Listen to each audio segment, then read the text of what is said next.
Bien, buenas tardes. Con la conferencia de hoy se completa el ciclo de este mes de septiembre, que está dentro de los martes de Palacio, que organiza Patrimonio Nacional con la colaboración de la Fundación Tatiana Pérez Guzmán. Estas conferencias nos han permitido acercarnos a los reales sitios y a la vida de la corte de los años 20 del siglo XVIII, desde la mirada de un espectador excepcional, como fue el duque de San Simón. Tal como nos han ido contando en semanas anteriores, la personal visión de San Simón cuenta con el atributo de la curiosidad de un personaje culto y profundo conocedor de las costumbres y etiqueta de la corte francesa, de forma que le permitió establecer comparaciones que sin duda enriquecen su relato. La embajada que le llevó cerca de la corte española nos ofrece una extraordinaria narración libre de condicionantes. Esta tarde tenemos el placer de escuchar a José Luis Sancho, que nos trasladará a la época de construcción del palacio y de los jardines de la granja de San Ildefonso, que fueron impulsados de forma tan personal por Felipe V. José Luis Sancho es historiador y desde que empezó a trabajar en Patrimonio Nacional ha formado parte de la dirección que estudia y conserva la arquitectura de nuestros palacios y edificios. José Luis es una referencia obligada para otros investigadores y sus estudios son fundamentales para la comprensión de la formación y desarrollo de los reales sitios. Como especialista en el siglo XVIII, son numerosas sus publicaciones y artículos. También es de reseñar su participación en el comisariado y organización de importantes exposiciones. Las aportaciones de José Luis son imprescindibles para la interpretación de aspectos históricos que deben integrarse en el trabajo de los técnicos de esta dirección. Sus criterios siempre resultan valiosos, tanto por los profundos conocimientos como por aportar una visión que enriquece y apuntala las mejores decisiones en la conservación de nuestro patrimonio. Estoy seguro que esta tarde disfrutarán de sus conocimientos que atesora de arquitectura y de la vida de los personajes que la hicieron posible. Muchísimas gracias por su asistencia. Muchas gracias, José Luis, cuando quieras.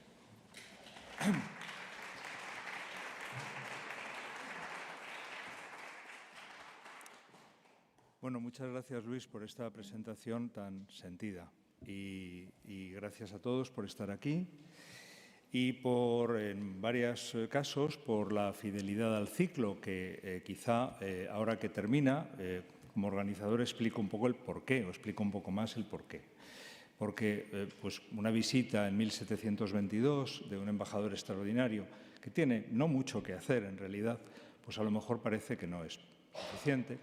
En realidad, la efemérides es lo de menos, es siempre una excusa, siempre hacemos exposiciones, pues porque con eso parece que los altos mandos tienen más disposición a embarcarse en cosas, ¿no? En centenarios de arquitectos y cosas así. Bueno, San Simón es muy bueno recordarlo, primero porque es un autor esencial para conocer el mundo que al parecer todavía sigue en gran parte existiendo, que es el mundo de la corte, el mundo de cómo el poder se gestiona en un grupo cerrado, en una clase cerrada. Y el ejemplo máximo de uno de ellos, a lo largo de las culturas, y desde luego en el occidental, es Luis XIV. San Simón, dentro de ese mundo cortesano, era un grande, era un par de Francia. Era, como sabemos ya, quienes me han precedido, que lo han hecho, me han puesto el listón muy alto, pues han señalado quién era San Simón. No me voy a extender sobre eso, lo han hecho muy bien. Señalaré que, como creo que alguno de ellos dijo, pues San Simón era un hombre físicamente de talla pequeñita, ¿no? Es decir, que ejemplificaba eso que Cervantes, en el Quijote, dice, un personaje dice, me señalaron a un señor en Madrid, me señalaron a un señor muy chico, que decían que era muy grande. Entonces, los grandes, quizá por ese cruce de sangres, a veces son pequeñitos, ¿no? Físicamente. San Simón era pequeñito, pero era un hombre ambicioso, lleno de ganas de hacer cosas, lo tenía difícil por diversos asuntos y, sobre todo, pues participaba de una cosa que enuncia una poesía atribuida a Quevedo o suya, que dice, hablando de la corte de España, o los grandes son muy chicos o son muy grandes borricos o algún misterio se esconde en que sufran tanto al conde duque de Olivares. Es decir, profesaba la idea de que quien tiene que mandar en una sociedad, en una monarquía, son los grandes, son, por naturaleza, los que mejor pueden aconsejar al rey, etc. En ese sentido era muy vieja monarquía, ¿no? Y visto desde Francia, visto desde la Francia de Luis XIV, pues que da más poder a los ministros que a los duques y pares, desde luego, lo cual encorajina terriblemente a Saint-Simon. Por lo tanto, la vieja España, donde los grandes tienen un peso en la corte de Carlos II, especialmente, recordemos el duque de Maura, sus estudios sobre la corte de Carlos II y todos los tejemanejes de los grandes con Felipe IV y con Carlos II sobre todo, pues para un duque y par como el duque de Saint-Simon, pues España era una referencia muy interesante por muchos conceptos, muy atendible y además, en cierto modo, hasta un modelo de lo que más bien tenía que parecerse Francia un poquito más a eso que a otra cosa, ¿no? Entonces, bueno, es un hombre de corte que al principio de sus memorias se plantea, lo primero es, bueno, si uno puede escribir la historia o no, es decir, si es lícito escribir la historia, porque claro, uno tiene que decir la verdad, se supone, ¿no? Sobre todo si es cristiano. Pero claro, si es cristiano, pues resulta que va a faltar a la caridad cristiana si dice toda la verdad. Entonces, para empezar, es un problema si uno pues, tiene que contar la verdad o puede hacerlo. Eso lo soluciona de una manera muy sencilla. Él cuenta la verdad, es decir, lo que él piensa, claro, la verdad es siempre desde el punto de vista de uno, y deja ahí los escritos para que se publiquen después de su muerte. Y efectivamente cuenta no solamente la corte de su corte de Francia, sino la que le interesa mucho, que es España, que le interesa desde los años 90, cuando él empieza a escribir, y le interesa desde luego mucho en toda la crisis de la muerte de Carlos II y todo esto. Y entonces se da la paradoja de que para conocer bien la corte de los últimos Austrias y del primer Borbón, el libro mejor que se puede leer en España es Las Memorias de Saint-Simon, porque en España pues la gente no escribía. No sé si por miedo a la Inquisición, por pereza, por una mezcla de todo, pero hay muy pocas memorias, muy pocas cartas. Había cartas, pero se destruían todas, más que en otros países. Entonces, ya digo, expertos en viajeros alemanes hay, por ejemplo, en esta audiencia, que nos sabrán explicar por qué más al norte de los Pirineos la gente escribe más memorias. Aquí, pocas. Y entonces, por eso la lectura de Saint-Simon es muy recomendable. En ese sentido, dices, bueno, pues muy bien, pues Saint-Simon nos cuenta unas cosas muy interesantes, viene por aquí en el año 22, nos cuenta cómo era esto en el año 22, y eso está muy bien. Y nos cuenta muy bien los reales sitios, físicamente, en su realidad física. Bueno, pues ya, muy bien, esa es la justificación del ciclo. No, no solo. Pasa otra cosa. El año 22, el panorama en el que él viene, es el panorama de una alianza, un refuerzo de esa alianza dinástica entre la misma dinastía, con la doble boda, de la que ya se ha hablado aquí, y en el contexto de una cosa entonces secreta, que es la voluntad de Felipe V de abdicar. Es decir, es la preparación del año 24. Yo me voy. Otra discusión es, bueno, tú te vas con la intención de irte a reinar en Francia. No te vas al retiro, te vas para tenerlo más fácil para luego irte a Francia. Eso es una discusión en la que no vamos a entrar aquí. Pero lo que está claro es que es preparar el año 24. Y claro, preparar el retiro supone preparar el sitio del retiro, que es la granja. Entonces tenemos en el año 24 próximo la conmemoración de 300 años ¿de qué? Pues de la renuncia a la corona de España de Felipe V, de la inauguración de la granja de San Ildefonso, porque la fecha de comienzo de la obra no es fácil de situar. Sin embargo, la fecha de estreno de la casa está clara, el 24, enero del 24. La inauguración, por tanto, de este nuevo real sitio, creación de Felipe V, la ascensión efímera de Luis I como soberano hispánico y, en el mismo año, en el mes de agosto, la vuelta de Felipe V al trono español. Entonces, evidentemente, es una conjunción de cosas que, dentro del estudio de lo que era en el mundo, en la civilización, la monarquía de España, pues es obligado que le prestemos atención, al menos en Madrid, ¿no? Y es conveniente aprovechar este tricentenario para iniciar este programa de comunicación y restauración e investigación, esperemos, que puede tener lugar en torno al año 24 y a la granja de San Ildefonso. Por otra parte, y sin citar a ninguna ministra en concreto, bueno, pues hay una cuestión en la que estamos todos de acuerdo y es que tan importante y más que los hombres son las mujeres. Y denominador común de todas estas cuestiones del año 24 es una mujer. Como señalaba muy bien Pablo, es la figura central, es Isabel de Farnesio, quien desde su llegada a la península en 1714, como segunda esposa de Felipe V, se convirtió en una pieza imprescindible en la formación de una nueva cultura cortesana, de una renovada práctica política y también de un vigoroso mecenazgo artístico, que incluye una trascendental actividad constructiva, este mismo palacio, y desde luego la granja, y renovación en todos los palacios, y, como explicó muy bien Pablo, un sistema diferente de representación de la majestad.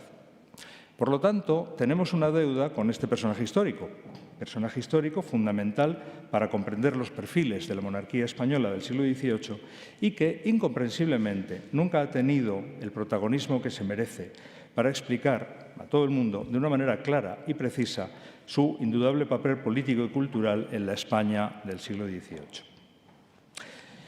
Así como otra cosa más general, entonces, y tal, que es la mujer en el poder. La reina que reina. Por lo tanto, este vacío historiográfico, pues bueno, digamos que yo planteé la Avenida de Saint-Simon, que habla muchísimo y muy bien de la reina, como un poco un calentar motores ad amplia, ¿no? Y, claro, esto parte del laboratorio espacial y figurativo, que para todas las actividades de la reina fue su casa de la Granja de San Ildefonso. Esa casa que ella definía en cartas a su madre como, bueno, un jardín que para este país no está mal. Claro, la madre le contaba cómo estaba dejando el jardín de Colorno y entonces no se sabe si por falsa modestia cristiana o por no molestar a su madre diciendo yo estoy haciendo uno mejor, decía, bueno, estamos aquí haciendo uno que para este país no está mal y estamos haciendo una casa que, aunque modesta, pues es cómoda y tiene cosas decorativamente muy buenas, ¿no? Entonces, para entender a Isabel de Farnesio, el sitio de partida más claro es la granja. Y a partir de ahí se puede plantear una narrativa histórica, me refiero, más sofisticada, internacional y compleja sobre la monarquía española de la Edad Moderna, que, en comparación con otras monarquías europeas y otras reinas, como la emperatriz María Teresa en Austria, la zarina Catalina de Rusia, la reina Charlotte, Jorge III en Gran Bretaña o, por supuesto, María Antonia de Francia, Antonieta es un galicismo digo bien, pues han sido repetidamente presentadas en Europa en exposiciones monográficas y todo el mundo las conoce, hasta el punto de que el visitante, bueno, no voy a seguir con cosas sobre Versalles. Entonces, bueno, además hay que tener en cuenta una cosa, la reina hizo escuela en su familia y en este país, porque su modelo de reina, su modelo de qué es una reina que reina, influyó no solamente por medio de la política matrimonial que desplegó con sus hijas, que puede observarse porque Mariana Victoria se casó primero se iba a casar con Luis XV, antes de casarse le devuelven, pero luego se convierte en duquesa de Saboya y reina de Cerdeña, y también las nueras de Isabel de Farnesio pues son unas figuras muy destacables. María Amalia de Sajonia, la mujer de Carlos III, es a quien seguramente debemos algunas de las cosas que cuando se habla de Carlos III se destacan más. Bueno, María Luisa de Borbón, que es la esposa de Felipe de Parma, y andando el tiempo, su nieta y la famosa María Luisa de Borbón-Parma, la mujer de Carlos IV. Por lo tanto, es este mundo el que en realidad estamos, no solamente la pequeña anécdota de si viene en el 22 y ve que el jardín de la granja está así o así, que es muy interesante y está muy bien, pero no es solamente eso. Por otra parte, Saint-Simon es un hombre que no es nada tonto, no solamente es un hombre culto, tiene una gran biblioteca, sino que es, en ciertas cosas, por una parte es muy convencional, quiero decir, es, pues eso, un duque y par de Francia, y en ciertas cosas puedes decir muy convencional, muy conservador. En otras, y para las cosas que nos interesan, es original.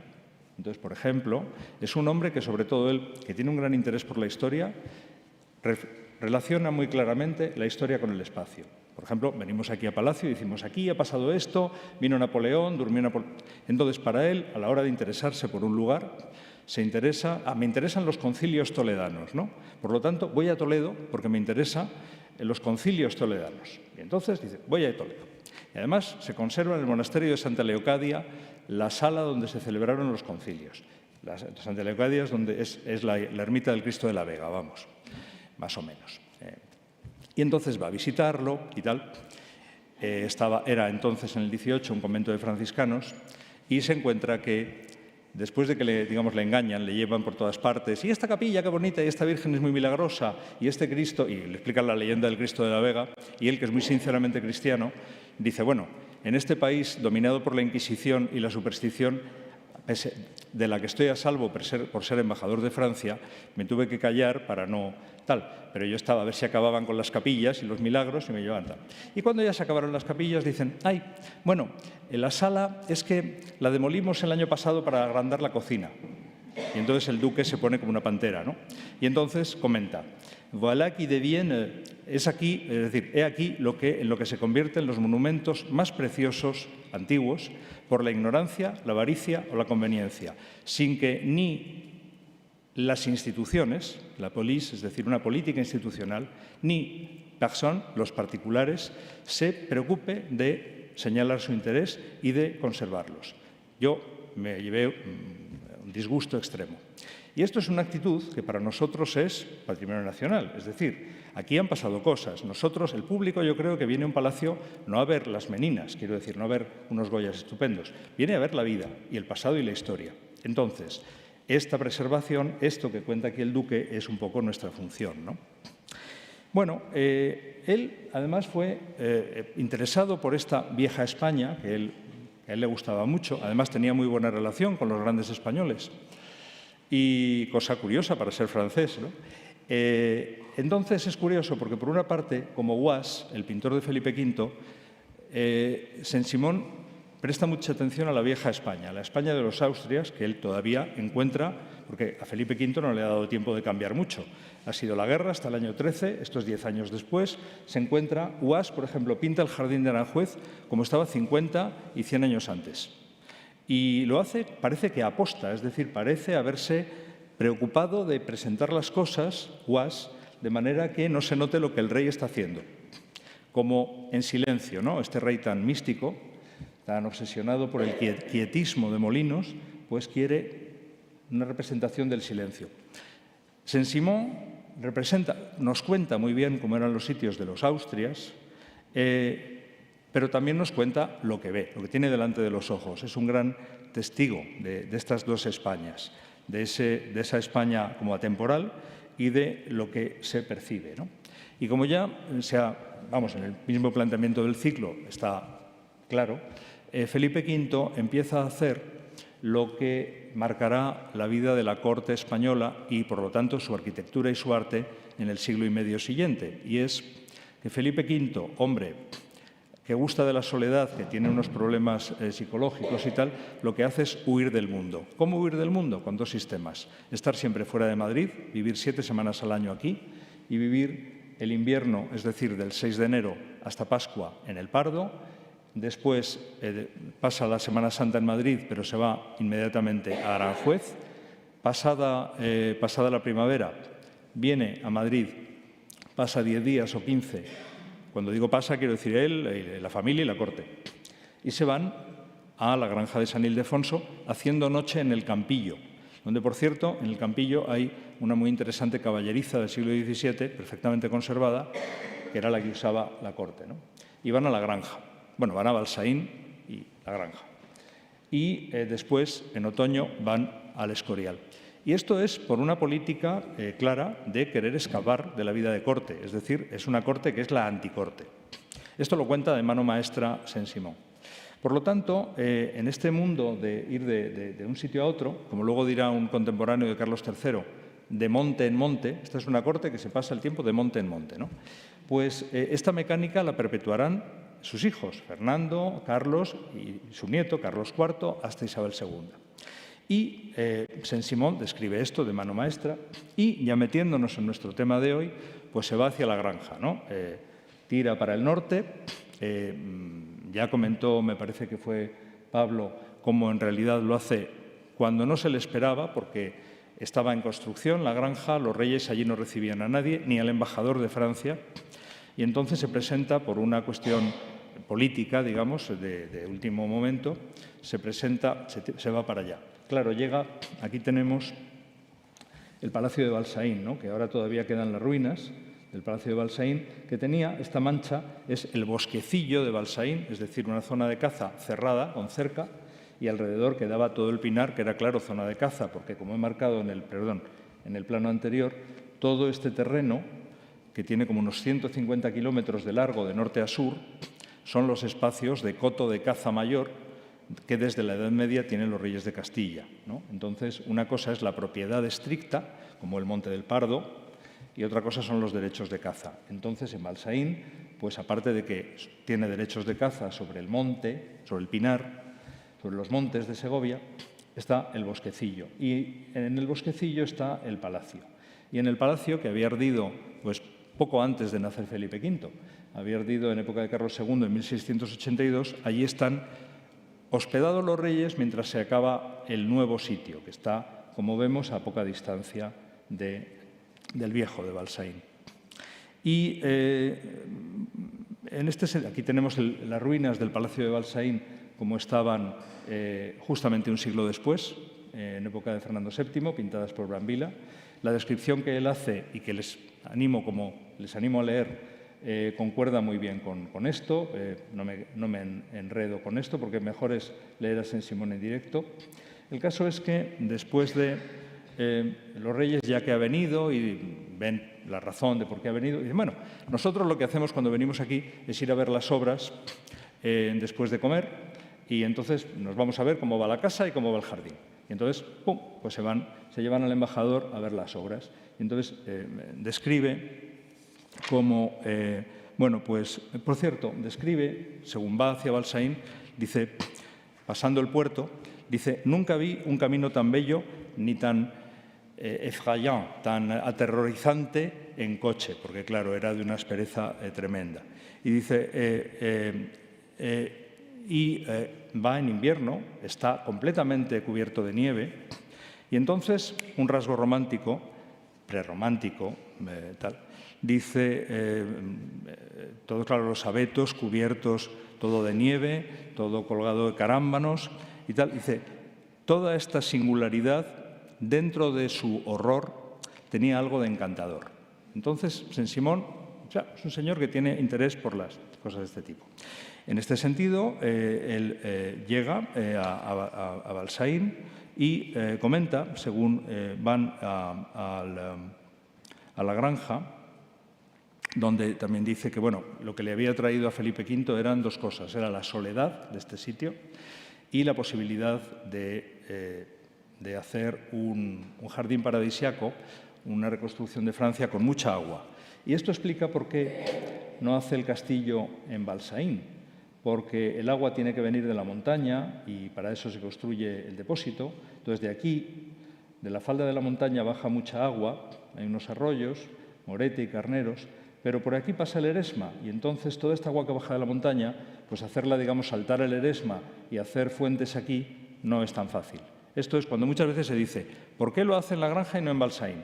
Pues una de las razones es la procedencia del agua y la brillantez, o sea, donde se puede hacer un espectáculo acuático estupendo.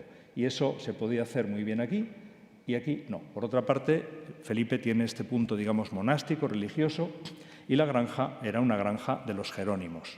Saint-Simon, que describe con mucho encanto el paisaje, acercándose ahí. Aquí tenemos una idea de lo que sería este paisaje de bosque, donde no había más que esa granja, ese punto rojo, que es la vieja granja de los jerónimos, y en torno nada más que el bosque. Y describe que el paisaje es muy bonito, se pasan unos arroyos y tal, y según se va acercando uno a la granja, como que el valle parece cerrarse, ¿no? La montaña parece estar más cerca. Y bueno, pues se acerca a la granja y entonces, y aquí les quiero explicar, la granja de los jerónimos era a ver si consigo hacerlo, este cuadrado interior, es decir, la parte, digamos, que está dentro de las torres, en torno al patio y entre las torres, de las torres para adentro. ¿Qué es lo que hace Felipe V? Se enamora de esta idea de retiro en la naturaleza, en el desierto, como el Escorial decía el otro día José Luis de Galoeches, es un desierto monástico, un desierto eremítico, y deja la casa original con esta fachada posiblemente del siglo XVI, con huecos asimétricos y tal, y en torno a la casa le pone como un guardainfante, ¿no? Una torre con falda del siglo XVII, le pone unos pabellones del tipo como el de la Torre de la Parada o el de la ermita de San Antonio en el Retiro. Es decir, es un tipo de arquitectura que tenía, digamos, un precedente en la arquitectura de los Austrias, y entonces de este edificio cuadrado con un patio en medio encarga a Ardemans hacer un palacio, y Ardemans lo hace por esta adición. Le añade como 4 torres de la Parada en cada esquina y le añade una capilla. Eso es completamente de nueva planta. Lo que deja de la granja es el edificio interior. Ojo, las fachadas del patio son enteramente nuevas. Lo que es viejo es el área del patio. Y cuando Saint-Simon hace este camino que les comento y llega a la granja, pues entra claro por la puerta que ahora, si vamos a la granja, está al lado de la fuente de los baños de Diana, que se llamaba la puerta de Balsaín, y la calle que va a los baños de Diana se llama la calle de Balsaín, porque claro, va a Balsaín. Entonces, la comitiva entra por una puerta que estaba más o menos donde está ahora la fuente de los baños de Diana, y coge la calle de Balsaín, y que es, a ver si consigo, que es más o menos esa línea, luego lo veremos con más claridad, y se acerca al palacio, digamos, por lo que ahora es el jardín.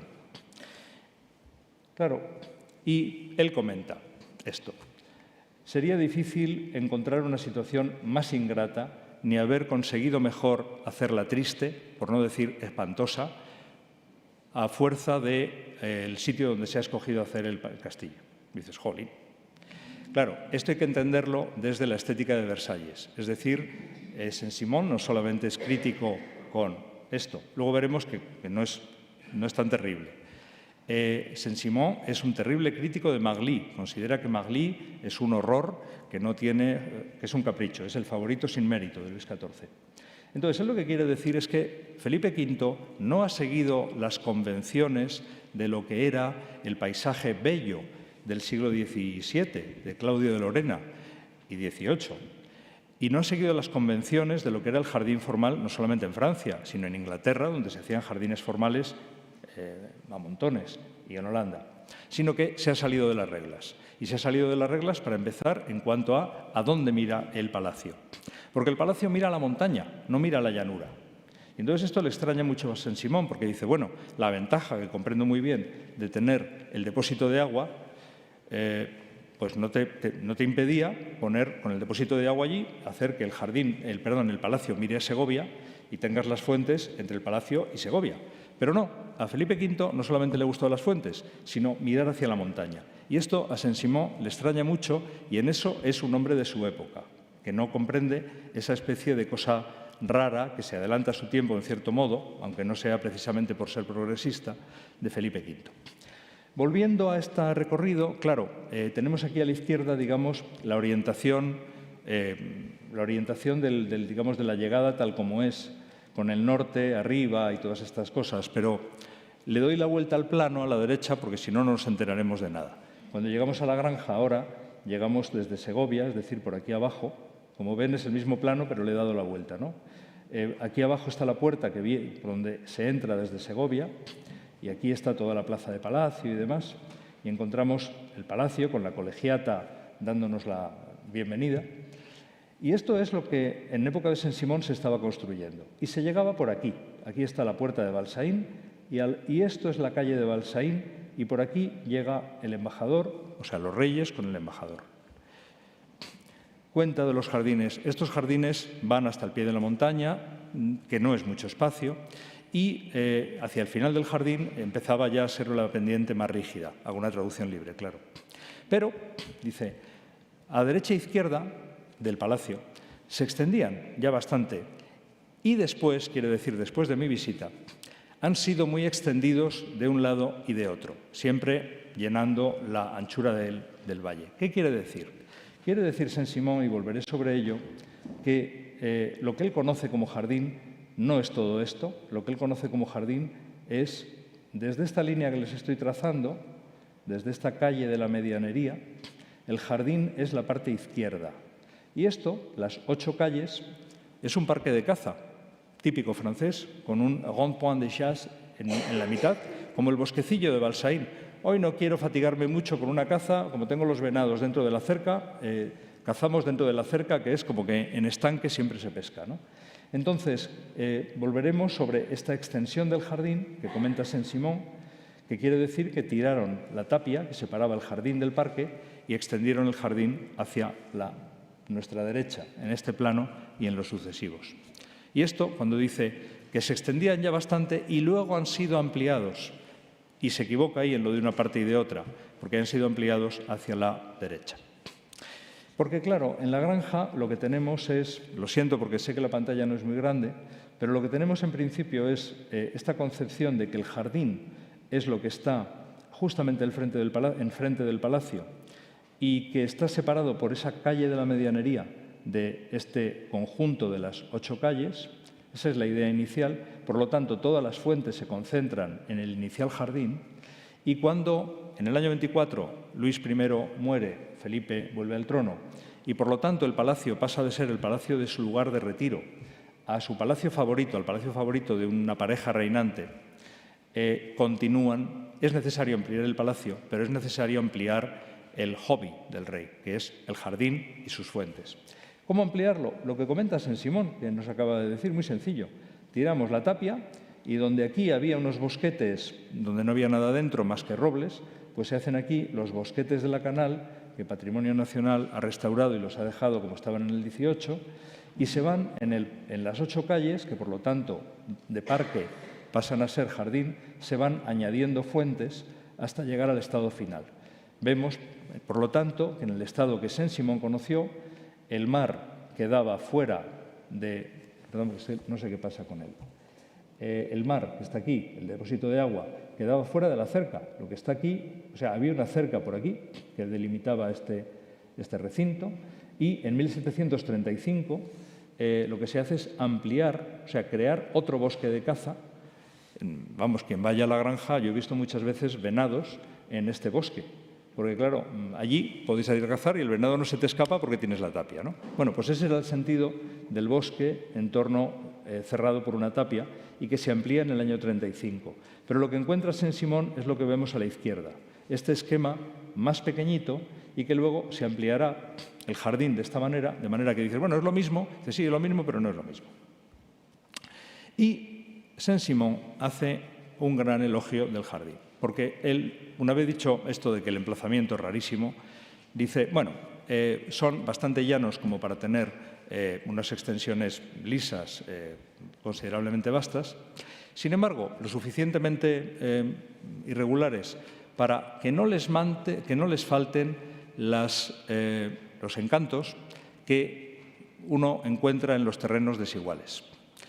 Muchas avenidas de árboles plantados ya grandes, como el difunto rey, o sea, Luis XIV, hacía en Marly, terrazas poco elevadas, revestidas y bordeadas de césped, con los bosquetes, cuando él los ve, todavía salían poco de la tierra, estanques, canales, estanques innumerables, estanques y fuentes de todas las formas, cascadas, caídas de agua y efectos de agua de todo tipo. Y el agua de la mejor calidad y de la mejor para beber, y con la abundancia la más prodigiosa, y con innumerables surtidores de todas las formas, de los que muchos, que eran sueltos, o sea, aislados, eran gruesos como un muslo y el doble de la altura que el hermoso surtidor de Saint-Cloud, que era del hermano de Luis XIV, que el surtidor de Saint-Cloud ponía muy celoso a Luis XIV. Es decir, hace un enorme elogio de las fuentes. Dice Saint-Cloud que tout le monde admire avec raison. Es decir, dice, bueno, pues aquí ha superado el modelo, ha conseguido superar el modelo de la corte de Francia.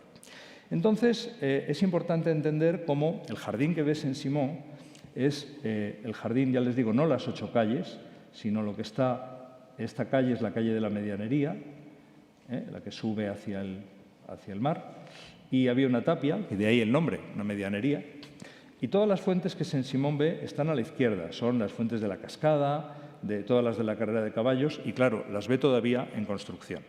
No ve todas las fuentes del lado derecho, que por eso dice, luego esto se ha añadido, se ha extendido. Tuvo que ver esta fuente todavía no terminada, pero en construcción. Esto es una acuarela ya de 1800, justamente de 1800, pero que nos representa bien el estado muy cercano a lo que Saint-Simon vio. Y comenta, los más grandes inconvenientes, enfadosos inconvenientes, tienen a veces utilidad. Esta cadena de montañas que limitaba los jardines, que se elevaba hasta las nubes, y todo y aquí se pone poético, de rocas sembradas de árboles mal puestos, cubierta de nieve casi todo el año. Recordemos la frase de la Farnesio, cuando Fernando VI le dice, no, en Madrid no, usted se queda a vivir, señora, en tal. Y dice, no, yo no puedo vivir allí, que aquello es un pastel de nieve. Bueno, pues efectivamente, no puedo vivir todo el año, está muy bien para verano, pero para todo el año ni hablar, ¿no? Y cubierta de nieve casi todo el año, donde nunca se fundía la nieve en la cima. Y aquí viene la frase, cuya espantosa o repugnante belleza era toda la vista, formaba toda la vista del palacio, y de donde con una mula se podía traer el hielo y en menos de 2 horas, esta cadena de montañas proporcionaba pues todas estas maravillas de fuentes y para toda la altura a la que se le quisiera dar, que son 46 metros, recuerdo. Esto varía según, si estuviera aquí Luis Vallejo se lo contaría mejor que yo, pero depende de si hace más frío o más calor, el agua sube más o menos. Bueno, pues esto es lo que Saint-Simon vio en esas fuentes del jardín inicial, que luego, como sabemos, se desarrollaron, pero eso ya no lo vio Saint-Simon, por este gusto del rey de superar a Versalles. Recordemos que cuando el rey escribe a su hija, la Delfina, ya 20 años más tarde, la Delfina, su hija María Teresa, se va a casar con el hijo de Luis XV y se casa, esta vez no devuelven a la infanta, y Felipe V no para de preguntarle por qué le parece Versalles y sobre todo las fuentes, con verdadera manía. Lo demás le importa también, pero sobre todo es las fuentes y, claro, la niña no quiere mentir, es como el duque de Saint-Simon, soy cristiano, no puedo mentir, pero claro, se encuentra en el embarazo de que tiene que decirle a papá que las fuentes de la granja son mejores que las de Versalles, que es lo que quiere oír y lo que en definitiva consigue oír, ¿no? Comenta también Saint-Simon, estos jardines tenían ya gran cantidad de naranjos, puestos en vasos de metal, en jarrones de metal, y de los mármoles más preciosos, y adornados de excelentes relieves y bellas estatuas de bronce, aquí se equivoca, quiere decir plomo pintado de bronce. Interesante, pero él o se ha olvidado o tal. Y de diferentes mármoles, como lo están los jardines de Versalles y Magli, con los talleres en los jardines mismos, en esto también se equivoca, estaban en Valsaín, donde trabajaban sin cesar los mejores maestros de Francia y de Italia que se habían podido llamar. Y en esto tiene razón, porque había traído, Felipe V trae a 3 escultores importantes que han trabajado en Magli para Luis XIV, que son Frémin, Thierry y Buzot. Y los jarrones, como él dice muy bien, estos jarrones, los que ahora están en el parterre de la cascada, son de plomo, porque Carlos IV los manda llevarse los de mármol, originales, a Aranjuez, donde siguen, la mayor parte. Hay 4 aquí en la escalera de Palacio. Y actualmente esos jarrones de plomo tienen tapa, pero en el siglo XVIII no tenían tapa. Y es muy interesante lo que comenta. Tenían ya muchos naranjos y los asocia con los jarrones. Estos jarrones de mármol estaban pensados para poner planta durante la estación en que los reyes estaban allí. Por eso no tenían tapa. Es interesante también pues destacar ese aprecio de la parte escultórica de las fuentes. Ahora Patrimonio Nacional lleva 20 años o más años haciendo una serie de campañas de restauración de jardines y luego volveremos sobre esto, y no solamente de jardines, la cascada nos da mucho que hacer. Y la cascada que tenemos aquí y que aquí vemos en Brambilla con el color que le vio Saint-Simon, que es este color amarillo y blanco. Curiosamente, como la cascada del Palacio de Schleichheim, al lado de Múnich. Es decir, esta opción de color, amarillo y blanco, es una opción de época. Y no solamente se da aquí, sino también en un palacio de un aliado de Felipe V, que es el Lector de Baviera. Y era muy diferente de la cascada, en cuanto al color, de la cascada copiada, pero en el siglo XIX, copiada exactamente, pero cambiado el color. Por lo tanto, él primero va con los reyes a ver la casa. Seguidamente salen por el jardín. Yo he invertido, porque como él dice, en realidad él dice, bueno, antes de describir la casa hay que contar un poco el sitio. Y lo cuenta, ¿no? Entonces yo le he seguido un poco, he contado un poco el sitio y cuenta cómo sale de paseo después de la casa por el jardín y pasean, sin duda, por el eje central, el de la carrera de caballos, que está todavía sin terminar, porque estando Saint-Simon en la granja es cuando se están haciendo los cimientos del cenador, por ejemplo. Esto ve todo en obras. Tuvo que pasear, sin duda, por toda la terraza de la carrera de caballos, que acabamos de ver, y comenta.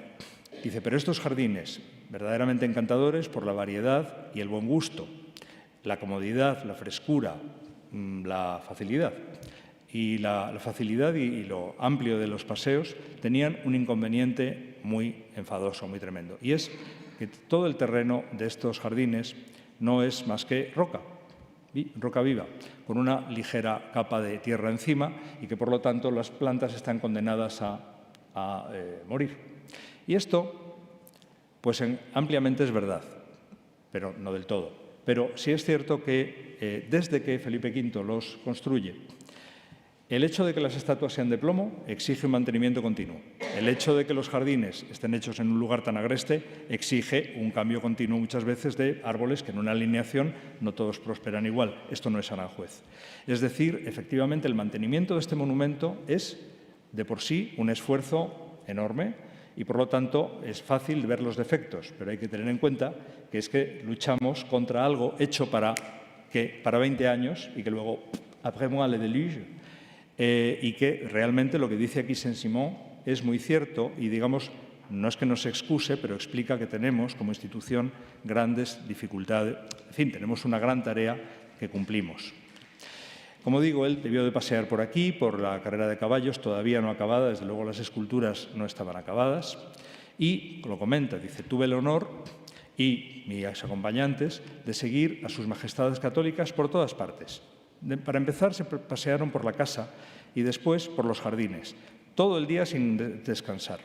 Y además les daba gusto hacérmelo ver y a mí me daba gusto hacerles mi corte, admirando tantas bellezas y tantos prodigios de agua que efectivamente son únicos. Y hay una parte de adulación, pero otra parte que, cuando dice que son únicos, es que realmente lo cree. Y la conversación se mantuvo durante todo el paseo, en el que los grandes españoles, Valois, que es un marqués francés que ahora veremos, y donde la reina siempre era un encanto. El rey, que es mucho más callado, se mezcla, hablaba algo y tal y tal. Este paseo, como digo, bueno, este es el plano más antiguo conservado de la granja, donde vemos todo esto que les estoy contando, quizá de manera más oscura, pero aquí les quiero destacar la ría, y aquí vemos la ría perfectamente llena de agua, ¿no? La cascada, luego llamada Cascada Vieja, la ría, a un lado está el parterre de Andrómeda, que era un parterre de bordado, ahora hay grandes cedros aquí, que se van muriendo, por fortuna, y al otro lado hay un parterre de césped, un parterre a la inglesa. Y todo esto es lo que vio Saint-Simon y vio Valois, que era un servidor francés, que en otra carta, no me enrollo, comenta esto, la carta a otro personaje, al año siguiente, dice que me sorprendió muy agradablemente el ver es nuevo, esto no lo he visto el año pasado, dos nuevos parterres de un gusto diferente, uno y otro a cada lado de la ría grande. Y destaca los 35 cisnes que van por la ría. Este estaba muy enterado porque era caballerizo a las órdenes del duque del Arco. Entonces, su jefe, el duque del Arco, era el jefe del sitio, con lo cual, si dice 35, es que había 35, seguro. Y dice y que adornan mucho la ría, como también estarán adornados los parterres cuando las estatuas y los jarrones de mármol estarán colocados sobre sus pedestales. Es decir, ha visto Saint-Simon un estado de obra en el que seguramente, como aquí Valois al año siguiente, ha visto los pedestales, no todavía las estatuas. Cuando Saint-Simon llega, por lo tanto llega desde Balsaín, por este lado de la derecha, por aquí. Es que en la pantalla yo veo la flecha, pero sé que aquí no. Él llega por aquí y entonces aquí está la tapia de la medianería y aquí había una puerta, una reja. Esa reja se conserva, está ahora en la calle de la Botica, pero cuando demolieron esta tapia en el año 1725, metieron la reja en otra parte, ¿no? Y está ahora en la calle de la Botica. Él, por tanto, llega por aquí y continúa por la terraza del palacio. El coche, claro, son los reyes, están en su casa, pueden hacer lo que quieran. Con lo cual, está claro que, porque claro, ¿cuál es la entrada siempre? El patio de coches. El patio de coches está aquí, les recuerdo, el demonio bueno, el patio de coches es el de ese lado. Entonces, el patio de coches es el de la izquierda. Entonces, tuvieron que entrar por aquí, ir a lo largo de la terraza o perron y entrar al patio de coches por aquí, no por abajo, que es el camino, digamos, normal. Y a Saint-Simon no le explican bien que esto luego va a cambiar. El caso es que la entrada es por el patio de coches y esto es la maqueta que hizo Javier Ortega del Palacio, en la colegiata en primer término. Aquí tenemos la fachada hacia el patio de coches, que era la fachada principal. Detrás de esas tres puertas estaba y está la escalera. El patio, lo que veíamos antes, desde el lado del jardín. Y aquí tenemos una cosa muy sorprendente, y es esta disociación completa entre la arquitectura de Ardemans y el jardín. Es decir, Felipe V hace una cosa realmente muy esquizoide, que es decir, bueno, yo hago un jardín muy a la francesa, pero lo que me importa en la casa es que sea práctica, como dice la reina. Práctica, aunque pequeña y tal, pero este contraste, que si además tuviéramos el parterre de bordado aquí, sería un contraste mucho más fuerte, parece que no le molesta. En este punto, el duque de Saint-Simon es muy cortesano, no dice nada de este contraste. No comenta nada de esta extraña fachada.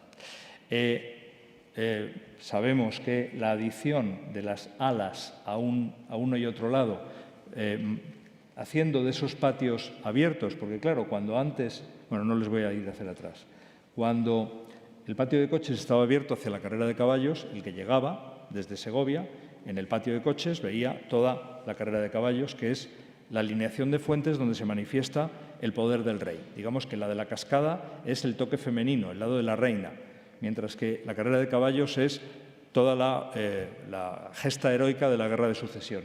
Y se veía desde el patio de entrada, como diciendo, estamos aquí en el Palacio del Rey, ya ha ganado la guerra de sucesión y el austríaco fuera, y aquí estamos. Eso tenía todo el sentido. Cuando, al volver al trono, Felipe V se hacen las alas que convierten estos patios en patios a la francesa, tenemos el palacio actual, pero esto ya no es lo que ve Saint-Simon. Lo que ve Saint-Simon es un palacio para el retiro de dos personas que una se quiere retirar y la otra no tiene más remedio que decir que sí. Entonces, ¿cuál es aquello de qué hay detrás de un gran hombre? Pues una gran mujer, ¿no? Entonces, aquí no sabemos si hay un gran hombre, pero evidentemente hay una gran mujer. Y la gran mujer no tiene más remedio que decir, si el rey se quiere desde 1717, yo me quiero retirar, pues se retira. Y si no le gusta, pone cara de que le gusta, que es lo que comenta con mucha gracia Saint-Simon, que hace de esto un retrato estupendo. Y este cuadro de Guas, pues un poco es una especie de representación o parábola de esto. Son dos peregrinos, o ermitaños, un señor como San José, pintado siempre viejo y caduco y con pocas ganas y tal, y al lado de una mujer que está ahí acompañándole y cuidándole, y que parecen pues un poco una transposición del rey y la reina, no digo que lo sean, pero lo parecen, en un ambiente rústico, en un ambiente campestre, que les gustaba mucho. Recordemos que Felipe V era... ¿Para qué tenía a Guas? Para pintar paisajes. ¿Para qué? Por su gusto. Guas viene para pintar retratos. Luego les comentaré un momento esto, que en 10 minutos acabo, pero se lo comentaré. Pero Guas, como no contenta a la reina para pintar retratos, se dedica a pintar paisajes para el rey. El rey tiene un maestro, está torcido, lo sé, lo siento, corríjanlo visualmente. El rey tiene un maestro de dibujo, que es un capitán, que firma esto, Juan José Navarro. A la augusta señora Isabel de Farnesio, esposa incomparable del gran Felipe V, rey de España, de las Españas y de las Indias, dedica esta obra don Juan José Navarro, capitán de navío de alto bordo y no sé qué de tal. Es decir, este capitán de navío era el que dibujaba, el que enseñaba a dibujar a Felipe V, que era aficionado a esto. Cosa normal. Su hermano, el duque de Borgoña, hay un libro precioso sobre eso, el cuaderno de dibujo del duque de Borgoña, su hermano. Y Felipe V hacía esto, que no era tan bueno como lo de Navarro, pero demuestra una cosa. Oye, yo lo haría peor. Demuestra una cosa. Le gustaba dibujar y le gustaba el paisaje. Entonces, en ese contexto, la abundancia de paisajes de Guas, que era un hombre formado en Italia, donde su padre en Roma era el director de la Academia de Francia, que aquí representa un paisaje con una escultura bien reconocible, el Hércules Farnesio. Igual que en la Academia de Pintura de Guas, que nos proyectó Pablo, como un acto de adulación a la Farnesio, Guas ponía dos figuras de la colección Farnesio, ¿no? Pues es este mundo del retiro un lugar campestre, pero un lugar culto, porque estar en las cartas de la reina, de la Farnesio, a su madre, hablando de color, ¿no? Le dice, claro, nuestro jardín no podrá ser tan bonito como el de vuestra Alteza, porque no tenemos estatuas romanas, no tenemos estatuas antiguas. Pero bueno, entonces, quizá el hecho de tener tanta escultura en el jardín de la granja, más proporcionalmente que en un jardín francés, se deba a esta emulación. Es decir, no tengo escultura antigua, pero lo suplo con mucha riqueza de escultura moderna. Pero si compran la colección de Cristina de Suecia y la meten en el palacio.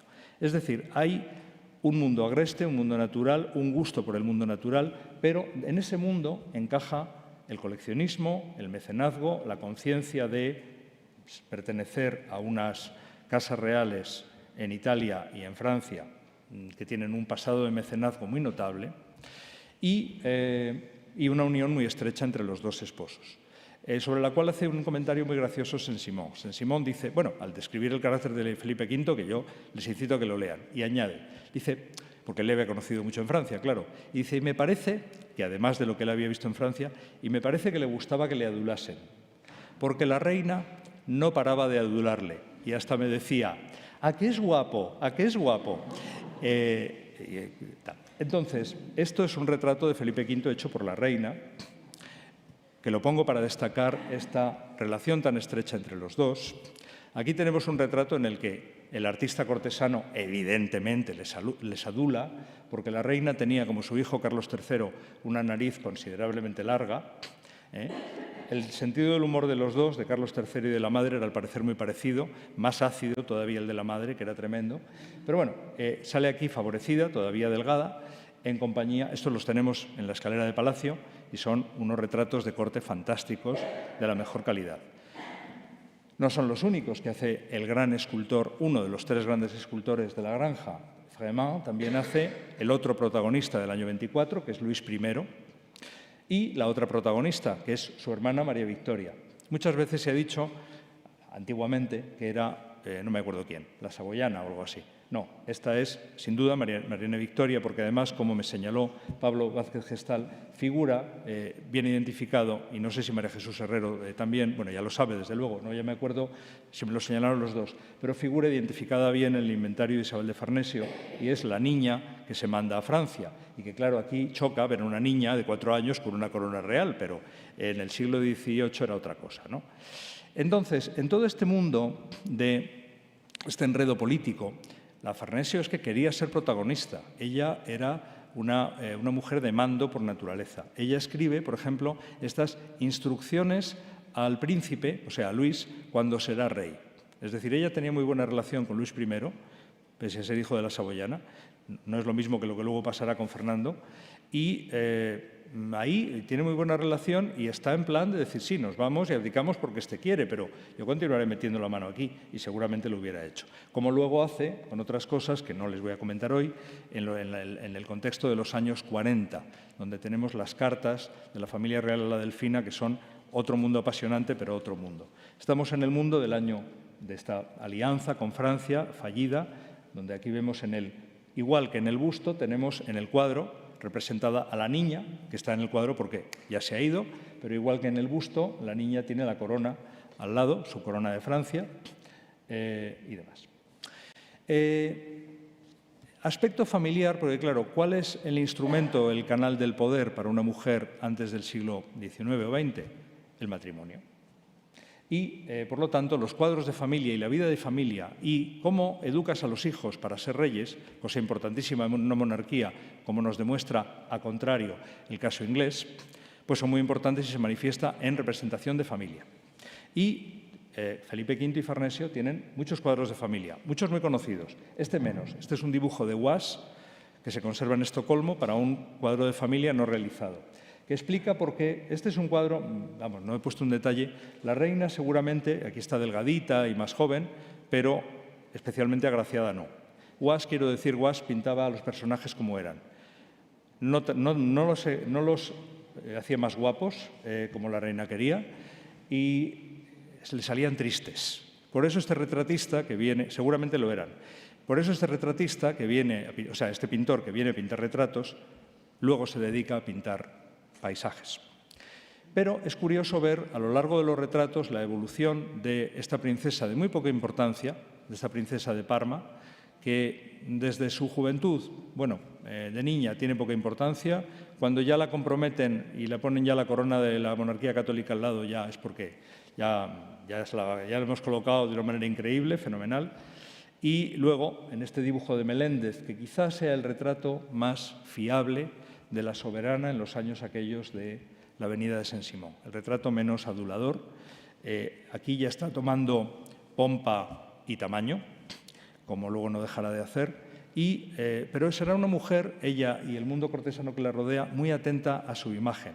Pero es una imagen que no es solamente por esa vanidad del rey, es la representación. Ella luego dirá en unas cartas, hablando de un retrato, dice, será el verdadero retrato de la tarasca, lo que me habrán hecho, porque quiere decir que está muy gorda y muy fea. No es por gusto, es porque es consciente del mensaje de representación que es preciso dar y que incluye esa continuidad dinástica con Carlos III. Esto sobre un dibujo posiblemente hecho por ella, que copia, por cierto, un cuadro italiano que está en un museo ruso y traspuesto a tapiz, a un cuadro tapiz, esa presunta Virgen con el Niño, que en realidad es ella con Carlitos, y ella con Carlitos, que será como su gran, pero no será su gran hazaña dinástica, pero no la única, porque toda la extensión de los Borbones, Borbón-Parma, Borbón-Nápoles, es empeño de esta señora, que además, como princesa italiana, dejó a la corona de España unas cosas fantásticas, de las cuales basta recordar el grupo de San Ildefonso, que por eso se llama así, o cosas como esta en el Museo del Prado, que compró cuando fue a Sevilla. Con lo cual, dices, bueno, vamos a ver, la granja es el palacio para el retiro, y para el retiro tenía esta rareza. Ya, pero luego, según vuelven al trono, entonces hay que recomponer, hay que hacer la cosa difícil de que el rey efectivamente dice, no quiero ver a nadie, y me quedo escondido, vivo por la noche, y hay que seguir esa mecánica. Ya, pero luego, de cara a la galería, hay que poner otra cara, y convertir esta fachada en esto. Entonces, una cosa es la granja de los años de la retirada y otra cosa es la granja de cuando ya están construyendo este palacio y ya se da otra imagen. La realidad es lamentable, pero la realidad no la contamos. Eso aparece en una carta de la infanta Antonia, en 1745, que le dice a su hermana la Delfina, el rey, porque le llama así a su padre, el rey está últimamente menos raro que de costumbre. Dice, ya sabes que de eso nadie habla, todo el mundo lo sabe, pero nadie lo dice. Entonces, en la corte todo el mundo sabía que el pobre Felipe V tenía una depresión endógena o lo que sea, que yo no soy psicólogo, pero, como él mismo decía cuando acababa una ceremonia, a que me he portado como una imagen. Entonces, se trataba de eso. Y aquí tenemos una imagen arquitectónica. La arquitectura es un medio de comunicación del poder esencial, aunque en España no lo entendamos como es, pero lo es, incluso en España. Y, desde luego, la pintura también lo es, y esta pintura es representación. Dice, esta pintura no me interesa, cuidado. Esta señora utiliza el medio de representación pictórico que era el lenguaje común de su época, pero le apreciaba la pintura buena, no hay más que ver la colección que tiene. Y de esta escuela, de este arte cortesano, nacen otras cosas a la que le damos otra calidad que tienen. Y no solamente nace la calidad artística, que solamente se cría si tienes un medio en el que las cosas nacen. Se cría un concepto central de la mujer en el poder. Y esto es lo que les he querido contar en una hora. Muchas gracias por su atención.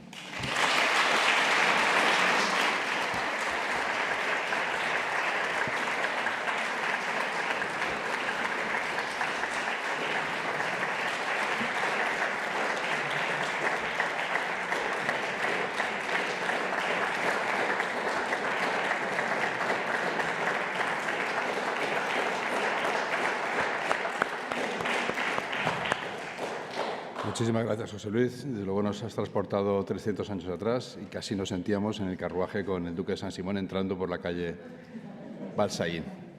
No sé si tiene alguna pregunta.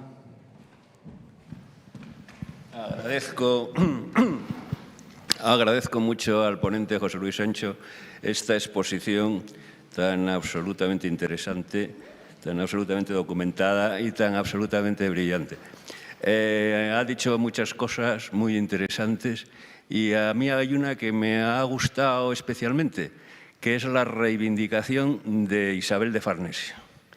Isabel de Farnesio, efectivamente, fue una reina que reinó, una mujer de mando, como él ha dicho, pero desgraciadamente la imagen histórica que hemos tenido ha venido muy trufada por el conflicto institucional que tuvo con Bárbara de Braganza. Bárbara de Braganza, la portuguesa que se casó con su hijo Fernando VI, que vino a España y fue recibida por los madrileños no muy bien, fea, pobre y portuguesa, chúpate esa, pero después, como dirían los cursos, se ganó el corazón de los madrileños.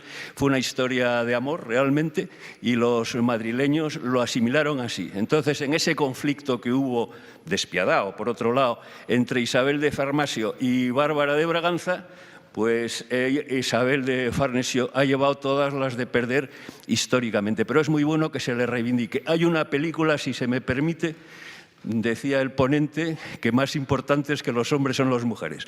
Es una película de una mujer, Josefina Molina, Esquilache.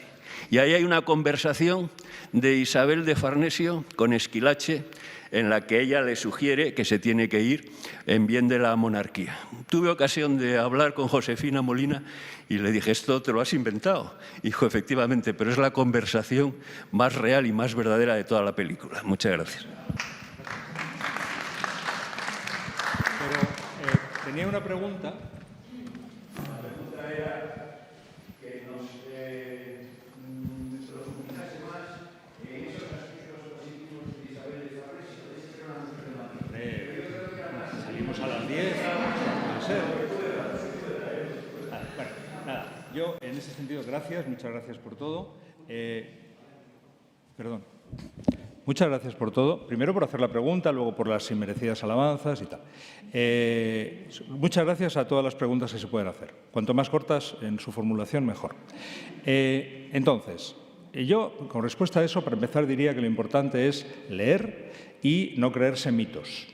Y, sobre todo, pues imitar a los ingleses en una cosa, y es en películas históricas como La locura del rey Jorge.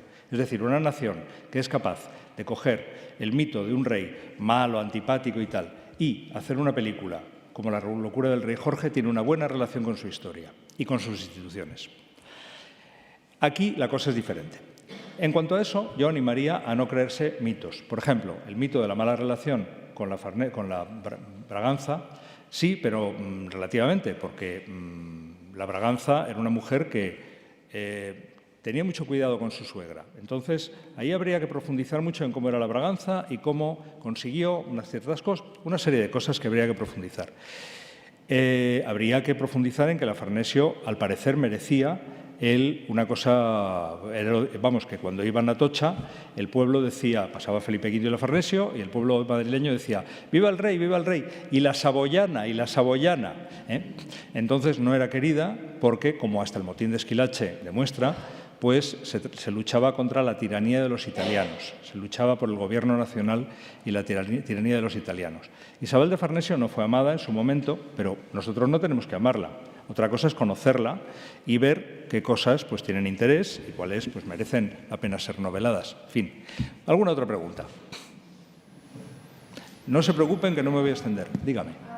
Cuando iban a ver la granja paraban en el Campillo.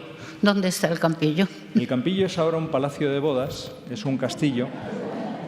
Es un castillo que se llama el Campillo. Es que era un pueblo, que tenía un pueblo y un castillo que compra Felipe II y lo incorpora al monasterio del Escorial, a las propiedades. Entonces, si usted tiene un pariente que quiere celebrar una boda, es un lugar ideal. No estoy pagado por el Campillo. Y entonces paraban allí porque hospedarse en el Escorial había que hacer caso a los frailes, era una pesadez. era mucho mejor parar en el Campillo. Está al lado, está entre el Escorial y el Valle de los Caídos. Y es muy interesante. Cuando la construcción del Escorial. Sí, pero ese no es mi siglo. Yo no soy menos. Yo No, parece, pero para que dice sepan que el algunas Campillo gentes. es un lugar bastante importante, que es un lugar bastante importante y muy bonito. Sí, es fantástico, porque además. Sí. Una prima mía se casó allí, por eso yo conozco las caballerizas. No están. De hecho, cuando las veces que yo he llamado allí y a Viñuelas diciendo que soy investigador de Patrimonio Nacional y que quiero ver el sitio por las cosas históricas, nunca me han contestado. Entonces, lo que hay que hacer es claramente ir y encargar una boda.